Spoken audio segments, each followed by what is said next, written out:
I'm Mrs. Bond, and I am here to share this week's story read aloud. Now, before we read, I've got to tell you, I love this time of the year. I mean, after all, when else do you get to go around sharing cheer and joy with everybody you see? When else do you get to wear some fabulous looking festive sweaters? And when else do you get to have an excuse for cuddling up in a nice cozy blanket with a good story? And that's what we're gonna do today. This week, I'm gonna share one of my family's favorites. We've read it for years, and you will quickly see why it is a favorite in the Bond household. So we're gonna read the story, Mr. Willowby's Christmas Tree. And I hope you enjoy it as much as our family does. Mr. Willowby's Christmas Tree, written by Robert Barry. So here we have our title page, Mr. Willowby's Christmas Tree. And we can see the story already starting with our little lumberjack here who's cut down a tree, and this tree that says Special Delivery. Mr. Willowby's Christmas tree came by special delivery.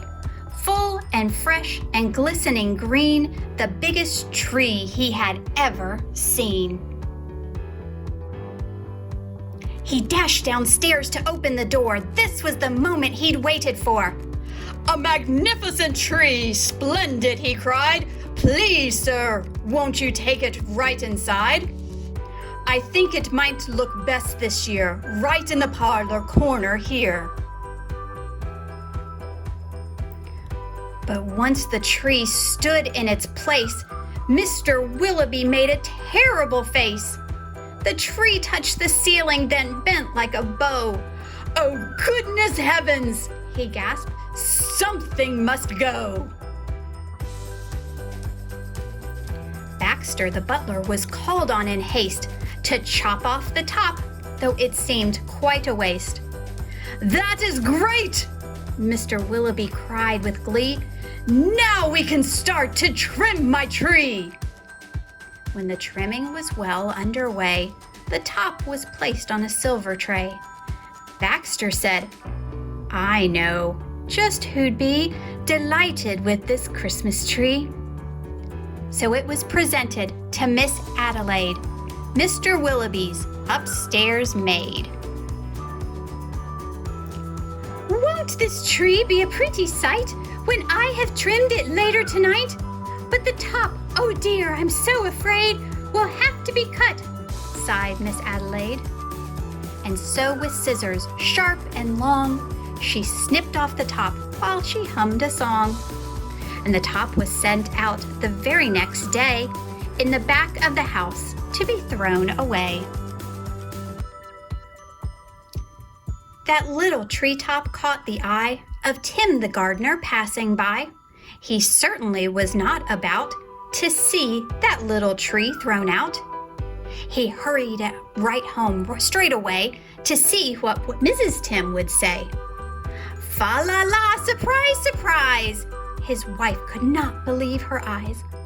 "But our house," she said, "is so snug and small, I do not believe we need it all." And before Tim had a chance to shout, she cut off the top and threw it out. Barnaby Bear was padding by. It almost hit him in the eye. "Now who would throw a tree away so very close to Christmas Day? I'll take it home, that's what I'll do. Look, Mama Bear, a present for you." "Isn't it a pretty tree?" yawned Mama Bear quite drowsily. "Before we go to sleep this year, let's have a Christmas party, dear." But Little Bear, standing off far, cried out, "That tree won't hold a star!" Barnaby said, "Let's cut a hunk off the bottom, here at the trunk." But Mama Bear just shook her head and sliced the tree top off instead. Golly by golly, Barnaby said with a kick. Mama, that sure is the right trick. Let's trim it with bells and honey rings, some berries and tinsel and popcorn on string. Mama said, trim it just as you like. I've got to get tidied up for the night. This top we won't need anymore, so I'll put it just outside the door. Later on that frosty night, Frisky Fox came into sight. He spied the tree top, rubbed his chin, opened his sack, and stuffed the top in. He scampered home and jumped his gate. This Christmas present couldn't wait. "It's even better than mincemeat pie," said Mrs. Fox with a happy sigh. When the foxes saw their Christmas prize was just a wee bit oversized. "There, my dear, now don't you worry. I'll fix this top now in a hurry." Benjamin Rabbit, with his own hand, sliced a carrot and made a stand. "Now let's see how this will look in our little chimney nook." But right away the children cried, "Look, it's leaning off to one side." "It's too tall, that's all," said Mrs. Rabbit. And as though it were a summer carrot, she gave a chop and threw away the top. Then Mistletoe Mouse just happened to see that tiny tip of a Christmas tree. He pulled it through the snow and ice, up some stairs. He fell down twice. At last he reached his tiny house. "It's just the right size," said Mrs. Mouse. Then at the top, if you please, they put a star made out of cheese. Oh, wasn't it grand to have a tree exactly like Mr. Willowby?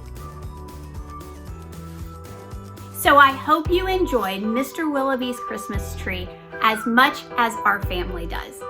As you can tell, it has a great message that just because there's something that you can't use, it doesn't mean that it's useless.